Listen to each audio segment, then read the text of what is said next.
ஜோதிடம் என்னும் தெய்வக்கலை மூலமாக என்னை அங்கீகரித்து ஆதரிக்கும் அன்பு நேயர்களுக்கு இனிய வணக்கம்ங்க.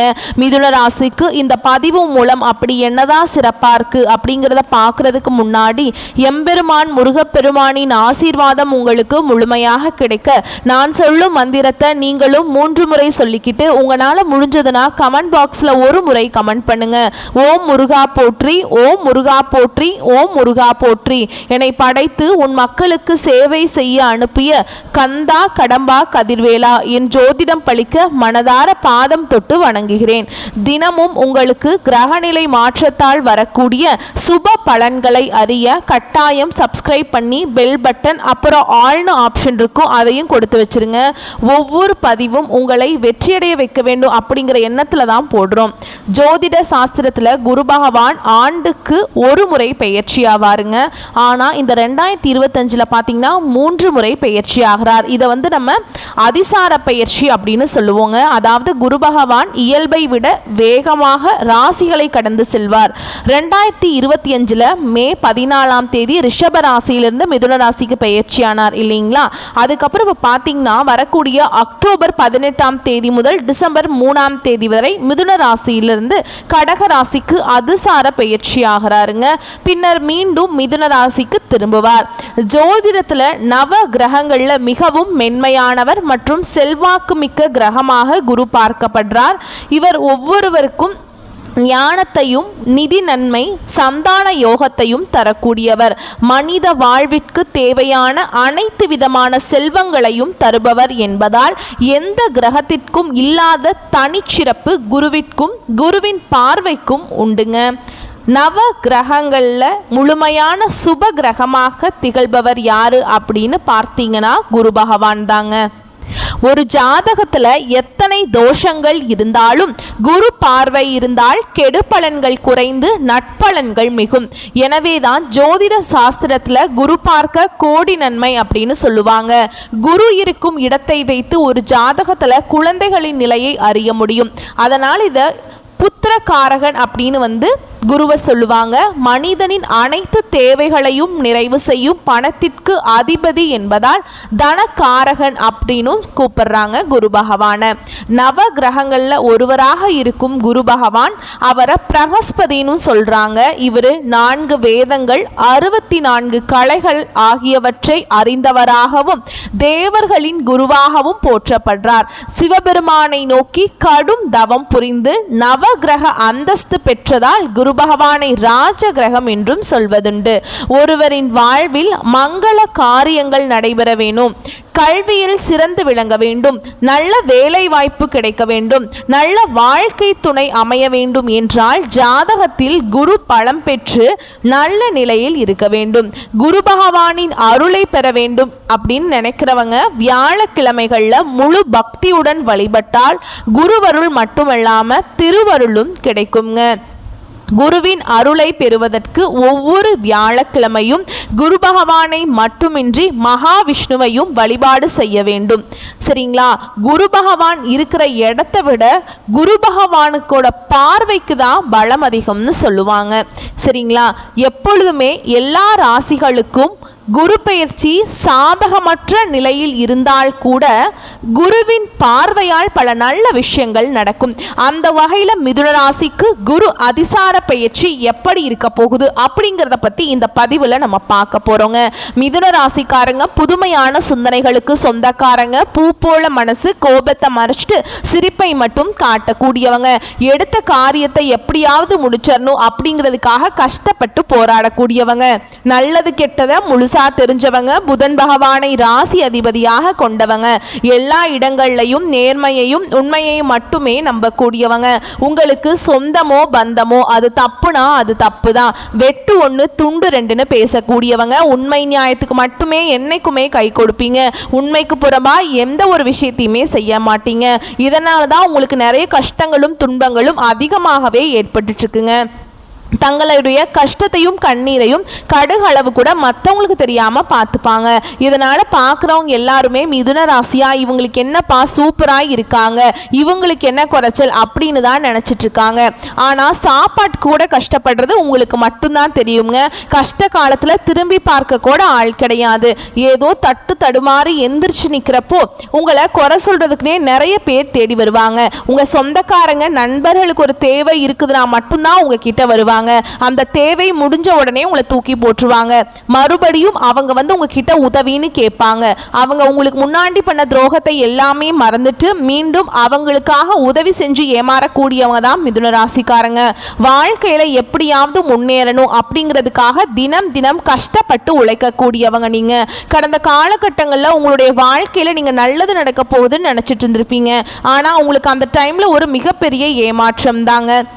இந்த விரயச்சனி மூலமாக நிறைய கஷ்டங்களும் துன்பங்களும் பொருளாதாரத்தில் நெருக்கடிகளுமே அதிகமாகவே உங்களை தேடி வந்திருக்கும். மிதுன ராசிக்காரங்க சொந்த பந்தத்தை இழந்தாங்க, சொத்துக்களை இழந்தாங்க, தனக்கு நெருக்கமாக இருக்கக்கூடிய உறவுகளையுமே இழந்தாங்க. கடைசியாக நான் மட்டும்தான் எல்லாத்தையுமே இழந்துட்டு நிற்கிறதா இருக்குது, எனக்கு உயிர் வாழவே பிடிக்கலன்னு சொல்லிட்டு இருக்காங்க. இதுக்கு மேலே என்னால் வாழவே முடியல சாமி, தயவு செஞ்சு என்னை வந்து கூடியே கூட்டிகிட்டு போயிரு. நான் இவ்வளவு கஷ்டத்துக்கு பட்டதுக்கு அப்புறம் எனக்கு வாழ்க்கையில் வாழணுங்கிற எண்ணம் சுத்தமாகவே போயிடுச்சு. உங்கள் மனசில் கவலையும் துன்பமும் தாங்க அதிகமாகவே இருக்குது. நீங்க செய்யக்கூடிய ஒவ்வொரு விஷயத்தையுமே தடுப்பதற்கும் உங்களை அவமானப்படுத்துவதற்கும் இங்க நிறைய நபர்கள் வந்து முயற்சி பண்ணிட்டு இருக்காங்க. இது எல்லாமே தெரிஞ்சுமே கூட நீங்க என்னமோ பண்ணுங்க எனக்கு என்ன வந்துச்சு அப்படின்னு தன்னுடைய வேலையில மட்டும் என்னைக்குமே குறிக்கோளா இருக்கிறவங்க தான் நீங்க. ஏன் எனக்கு மட்டும் ஏன் இவ்வளவு கஷ்டம் வருது, என்னோட வாழ்க்கையில நான் யாருக்குமே கெடுதலையோ கஷ்டத்தையோ துன்பத்தையோ கொடுத்ததில்லை, எனக்கு மட்டும் ஏன் இந்த மாதிரி நடந்துட்டு இருக்கு அப்படின்னு தான் நிறைய நபர்கள் வந்து புலம்பிட்டு இருக்கீங்க. மிதுன ராசிக்காரங்களுக்கு பிரச்சனைங்கிறது வரும், அது கொஞ்ச நாள் இருக்கும், அதுக்கப்புறம் அந்த பிரச்சனை போயிடும். இந்த மாதிரி பிரச்சனை வரும் போகும் அப்படிங்கிற நிலைமையில தான் நிறைய நபர்கள் வாழ்ந்துட்டு இருக்கீங்க. நீங்க என்னதான் பிரச்சனையை தவிர்த்தாலும் ஏதாவது ஒரு சூழல்ல உங்களை தேடி புதுசா பிரச்சனையும் கஷ்டமும் உங்களை நோக்கி வந்துக்கிட்டு தாங்க இருக்கும். ஆனா இனி வரக்கூடிய நாட்கள்ல இருந்து உங்களுக்கு இன்பத்தையும் மகிழ்ச்சியையும் தரக்கூடிய ஒரு காலகட்டமாகவே அமைஞ்சிருக்குதுங்க. அதாவது பார்த்தீங்கன்னா சனி பகவானுடைய வக்ர பயிற்சியும் ஸ்டார்ட் ஆயிடுச்சு. ஓகேங்களா, மார்ச் மாதம் 29ஆம் தேதி பார்த்தீங்கன்னா சனி பயிற்சியானது வந்து கும்பராசிலிருந்து சனி பகவான் மீன ராசிக்கு வந்துட்டார். அதன் மூலமாக சனி பயிற்சி மூலமாக ஒரு சில ராசிக்காரர்களுக்கு நல்லதும் நடந்திருக்கும் கெட்டதும் நடந்திருக்கும். ஆனால் இனி வரக்கூடிய நாட்களை பொறுத்த வரைக்கும் பார்த்தீங்கன்னா சனி பகவான் இத்தனை நாட்கள் உங்களுக்கு வந்து மைனஸாக செயல்பட்டு கொண்டிருந்தார். இனி வரக்கூடிய ஒரு 5 மாதங்களுக்கு முழுவதுமாகவே ப்ளஸ்ஸாக செயல்பட போகிறார். இதுதான் வந்து சனியுடைய வக்ர பயிற்சி. அது மட்டும் இல்லாமல் இந்த ஆகஸ்ட் 16ஆம் தேதி பார்த்தீங்கன்னா சுக்கிர பயிற்சியும் ஸ்டார்ட் ஆகி நடந்துட்டுருக்கு. ஓகேங்களா, சுக்கிர பகவான் பார்த்தீங்கன்னா ரிஷப ராசியிலேருந்து உங்களுடைய ராசிக்கு அதாவது மிதுன ராசிக்கு தான் வந்து சஞ்சாரம் பண்றார். ஓகேங்களா, அதே மாதிரி இனி வரக்கூடிய நாட்கள்ல குருவுடைய அதிசார பயிற்சியும் உங்களுக்கு வந்து நடக்க போகுதுங்க. கண்டிப்பா வரக்கூடிய ஒரு 6 மாதங்களை பொறுத்த வரைக்கும் சுக்கிர பயிற்சி மூலமாகவும் குருவுடைய அதிசார பயிற்சி மூலமாகவும் நல்ல ஒரு முன்னேற்றத்தையும் நல்ல ஒரு ராஜயோகத்தையும் கொண்டுள்ள ஒரு நாட்களாகவே வந்து பார்க்கப்படுதுங்க. அப்படிங்கிறதுல எந்த ஒரு மாற்று கருத்துமே கிடையாது. ஏன்னா ஒருத்தன் வாழ்க்கையில் வந்து கொடி கட்டி பறக்கிறான்னா அவனை கூட இருந்து பார்க்குறவங்க எல்லாருமே அவனுக்கு என்னப்பா சுக்கிரன் உச்சத்தில் இருக்கான், குரு நல்லா இருக்காரு அப்படின்னு சொல்லுவாங்க. மிதுன ராசிக்காரங்களுக்கு மட்டும்தான் சுக்கிர பகவான் உச்சத்தில் இருக்க போறாருங்க. மீதி எல்லாருமே நல்ல பலன்கள் கிடைச்சாலுமே மிதுன ராசிக்கு தான் தன்னுடைய 100% பலனுமே வந்துட்டு சுக்கிர பகவான் உங்களுக்கு முழுமையாக அள்ளித்தர போறார். எந்த ராசிக்காரர் கொடுக்குறாரோ இல்லையோங்க, உங்களுக்கு மிதுன ராசிக்காரர்களுக்கு குருவும் சுக்கிரனும் மாற்றி மாற்றி உங்களுக்கு நல்லது பண்ண போறாங்க. இதன் மூலமாக கடந்த காலகட்டங்களில் உங்களுடைய வாழ்க்கையில் நீங்கள் எதையெல்லாமே இழந்துட்டு கஷ்டப்பட்டு இருக்கீங்களோ அது அனைத்தும் பெறக்கூடிய ஒரு காலகட்டமாகவே பார்க்கப்படுது. அது மட்டும் இல்லாமல் இந்த ஆகஸ்ட் இறுதியில் பார்த்தீங்கன்னா 5 கிரகங்களுடைய சேர்க்கையும் இருக்குதுங்க. இதன் மூலமாக பார்த்தீங்கன்னா இத்தனை நாட்களாக குரு பெயர்ச்சியோட பலன்கள் வந்து உங்களுக்கு கிடைக்காம இருந்ததுங்க. குரு பெயர்ச்சியோட பலன்களும் கிடைக்கிறதுனால வரக்கூடிய நாட்களில் எளிமையாக வந்து உங்களுடைய கடன் பிரச்சனை அனைத்தும் நீங்கள் ஈஸியாக கட்டி முடிச்சிருவீங்க. ஏன்னா குரு பயிற்சி மூலமாக உங்களுக்கு மட்டும்தான் பலன்கள் கிடைக்காம இருந்ததுங்க. ஆனா இனி வரக்கூடிய நேரத்தில் நாட்கள்ல அதனுடைய பலன்களும் கிடைக்கிறதுனால நல்ல ஒரு பொருளாதார முன்னேற்றம் அப்படிங்கிறது உங்களுக்கு படிப்படியாகவே உயரப்போகுது. கடந்த காலகட்டங்களில் நல்ல ஒரு வேலைங்கிறது கிடைச்சிருக்காது. ஏதோ ஒரு கிடைக்கிற வேலைக்கு ஒரு 10,000 சம்பளத்துக்கோ 15,000 சம்பளத்துக்கோ வீட்டில் பக்கத்தில் இருக்க வேலைக்கு போயிட்டு இருந்திருப்பீங்க. ஆனால் நீங்கள் படித்த படிப்புங்கிறது வேறையாக இருக்கும். ஆனால் சம்மந்தமே இல்லாத ஒரு வேலையை செஞ்சுட்டு இருப்பீங்க, வேறு வழியே இருந்திருக்காது குடும்ப கஷ்டத்துக்காக. ஆனால் இனி வரக்கூடிய நாட்களில் நீங்கள் ஒரு அரசாங்க வேலைக்கு ட்ரை பண்ணாலும் சரி, இல்லை ஒரு ஐடி ஜாபோ, ப்ரைவேட் ஜாபோ, பேங்க் ஜாபோ, நீங்கள் எங்கே வேலைக்கு ட்ரை பண்ணாலும் இந்த ஜாப் அப்படிங்கிறது உங்களுக்கு நிச்சயமாக கிடைக்க போகுதுங்க. கோர்ட்டு கேஸுன்னு ரொம்ப நாட்களாக வந்து அலைஞ்சிட்ருக்க நபர்களுக்கு விரைவில் உங்களுக்கு சாதகமாகவே தீர்ப்பு வரும். சொத்து பிரச்சனையும் உங்களுக்கு சாதகமாகவே முடியும். சனி பகவானுடைய பார்வை உங்களுக்கு நேரடியாகவே இருக்குதுங்க. இதன் மூலம் வருமானம் அப்படிங்கிறது பல வழிகளில் வரும். தொழிலில் லாபம் சற்று அதிகமாகவே கிடைக்கும். அரசியல்வாதிகளை பொறுத்த வரைக்கும் புதிய பொறுப்புகள், புதிய பதவிகள் எல்லாமே தானாகவே உங்களை வந்து சேரும். ராகுவால உங்களுடைய செல்வாக்கு உயரும், உடல் ஆரோக்கியம் மேம்படும், சங்கடங்கள் நீங்கும். மறைமுகமாக உங்க தொழில் வாழ்க்கையிலும் சரிங்க, இல்லற வாழ்க்கையிலும் சரி, நிறைய நபர்கள் வந்து தொல்லை கொடுத்துட்டு இருந்திருப்பாங்க. இனி அவங்களுடைய தொந்தரவுங்கிறது முழுவதுமாகவே இருக்காது. கடந்த காலகட்டங்களில் நீங்களும் ஒரு கம்பெனியில் இரவு பகல் பார்க்காம உழைச்சிட்டு இருந்திருப்பீங்க. உங்களுடைய சொந்த கம்பெனியாக நினச்சி வேலை செஞ்சுருப்பீங்க. ஆனால் உங்களுக்கு அப்புறம் வேலைக்கு வந்திருப்பாங்க.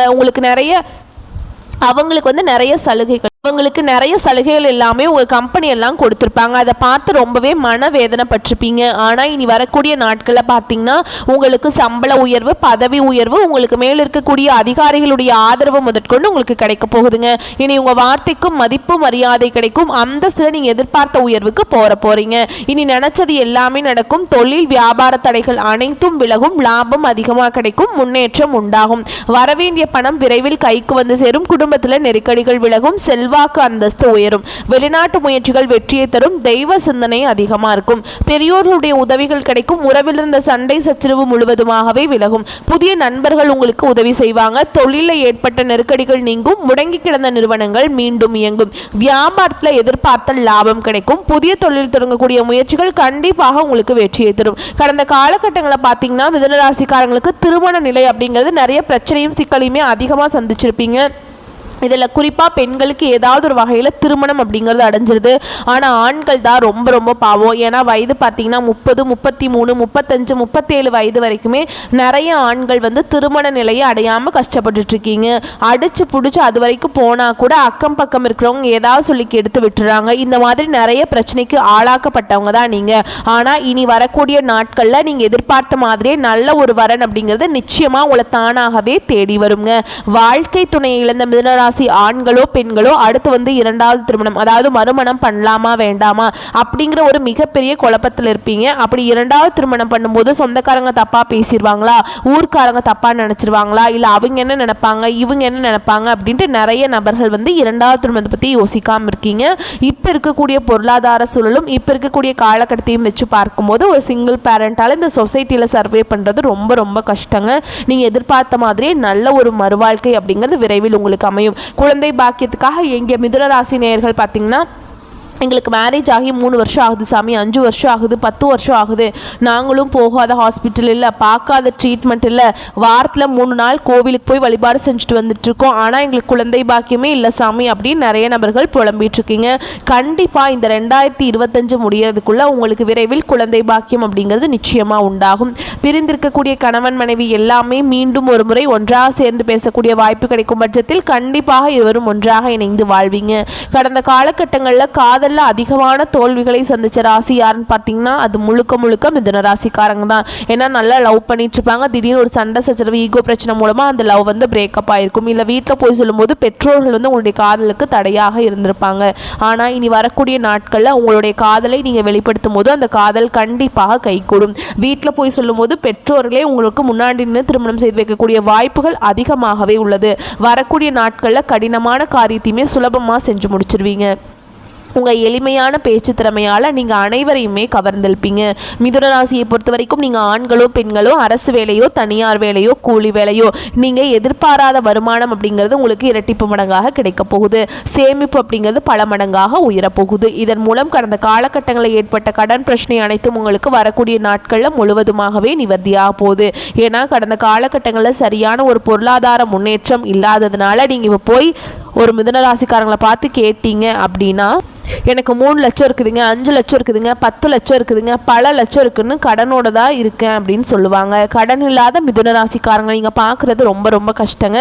கண்டிப்பாக இந்த 2025 முடிஞ்சு 2026 நீங்கள் அடி எடுத்து வைக்கும்போது ஒரு பைசா கடன் இல்லாமல் அனைத்து விதமான கடன்களையுமே கட்டி முடிக்கிற அளவுக்கு நல்ல ஒரு பொருளாதார முன்னேற்றம், நல்ல ஒரு வாழ்க்கை முறையும் விரைவில் உங்களுக்கு வாழ்க்கையில் ஏற்பட போகுதுங்க. இனி வரக்கூடிய நாட்களில் உங்களுடைய வளர்ச்சி அப்படிங்கிறது யாருமே எதிர்பார்க்காத அளவுக்கு ஒரு மிகப்பெரிய ஒரு அசுர வளர்ச்சியாக இருக்க போகுது. உங்களுடைய சொந்தக்காரர்களும் நண்பர்களுமே உங்களுக்கு எதிரிகளாகவும் துரோகிகளாகவும் மாறக்கூடிய வாய்ப்புகள் அதிகமாகவே உள்ளது. கண்டிப்பாக இதன் மூலமாக குடும்ப உறவில் இருந்த ஏதாவது ஒரு விரிசல் அப்படிங்கிறது நிச்சயமாக வரப்போகுதுங்க. முடிஞ்ச அளவுக்கு இந்த மாதிரி குடும்ப உறவுகளோடு பிரச்சனை வரும் அப்படிங்கிற பட்சத்தில் உடனடியாக அவர்களிடமிருந்து விலகி நீங்கள் தனியாக இருப்பது வரக்கூடிய நாட்களில் ரொம்ப ரொம்ப நல்லதுங்க. அலுவலகத்தில் உங்கள் முயற்சிகள் முடக்கம் கூடாதுங்க. மேல் அதிகாரிகளுடன் வீண் தர்க்கம் வேண்டாம். உடன் இருப்போர் குறைகளை பெரிதுபடுத்தி பேசுவது கூடாது. பொறுப்புகளை திட்டமிட்டு செய்து முடித்தால் படிப்படியாக பதவி பொறுப்பு உயர்வுகள் வரும். புதிய வேலைக்காக காத்திருக்கிறவங்க நேரு வழியில் முயற்சிப்பதே நல்லது. வீட்டில் விட்டு கொடுத்து போவது முக்கியம். தம்பதியர்களிடையே 3ஆம் நபர் தலையீட்டை அனுமதிக்க வேண்டாம்ங்க. பெற்றோர் வார்த்தைகளுக்கு மதிப்பு கொடுங்க. இளம் வயதினர் திடீர் முடிவுகளை எடுப்பதை விட குடும்பத்தாருடன் மனம் விட்டு பேசுவதே நல்லது. பொது இடங்களில் வீண் ஆடம்பரங்களை தவிர்த்துருங்க. அனாவசிய கடன்கள் வாங்க வேண்டாம். செய்யும் தொழில் சீரான வளர்ச்சி பெறும். உங்கள் மீது உண்மையான அக்கறை உள்ளவர்கள் ஆலோசனைகளை அவசியம் கேளுங்க. வெளிநாட்டு வர்த்தகத்தில் தரத்தில் கவனம் முக்கியம்ங்க. அரசியல் இருக்கவங்களுக்கு அகலக்கால் வைக்கிறது கூடாது. மேலிடத்தின் அனுமதி இல்லாமல் எந்த செயலையுமே செய்ய வேண்டாம். பிறருக்காக நீங்கள் போய் சப்போர்ட் பண்ணுறேன், ஜாமீன் போடுறேன் அப்படிங்கிறதெல்லாம் தவிர்த்துருங்க. அரசு பணிகளில் இருக்கவங்களுக்கு ஏற்றத்தின் அளவுகோல் அதிகரிக்கும். புறம் பேசுவது கேட்பதை தவிர்த்துடுங்க. யாருடைய தனிப்பட்ட விஷயத்துலையுமே நீங்கள் தலையிட வேண்டாங்க. கலை படைப்பு துறையில் இருக்கவங்க முயற்சிகள் பலித்தமாகும். பலகால கனவுகள் நனவாகும். மாணவர்களுக்கு சீரான உயர்வுகள் கிட்டும். பெற்றோர் ஆசிரியருடைய ஆலோசனைகள் அவசியமாக கேளுங்க. ஆரோக்கியத்தில் அக்கறை தேவைப்படும் காலகட்டம்ங்க. உடற்பயிற்சி மனப்பயிற்சி செய்வோருக்கு உடல் நலம் சீராக இருக்கும். இரத்த நாள அடைப்பு, முதுகு, கழிவு உறுப்பு பிரச்சனைகள் வரலாம். அதனால் கவனமாக இருந்துக்கோங்க. வாகன பழுதில் அலட்சியம் கூடாதுங்க. கரெக்டாக ரெடி பண்ணி வாகனத்தில் பயணிக்கும் போது சேஃபாக போய்க்கோங்க. உங்களை பொறுத்த வரைக்கும் பரிகாரம் அப்படின்னு பார்த்தோம்னா துர்க்கையம்மனை வழிபாடு செய்ய உங்களோட வளர்ச்சிங்கிறது நிலையானதாக இருக்கும். இன்னொன்றுங்க, நவ கிரகங்களில் அங்காரகனை ஆராதிப்பது விசேஷ நன்மையை தரும். ஓகேங்களா? வரக்கூடிய வாய்ப்புகளை மட்டும் கரெக்டாக பயன்படுத்திக்கோங்க. வாழ்த்துக்கள். நன்றி. வணக்கம்.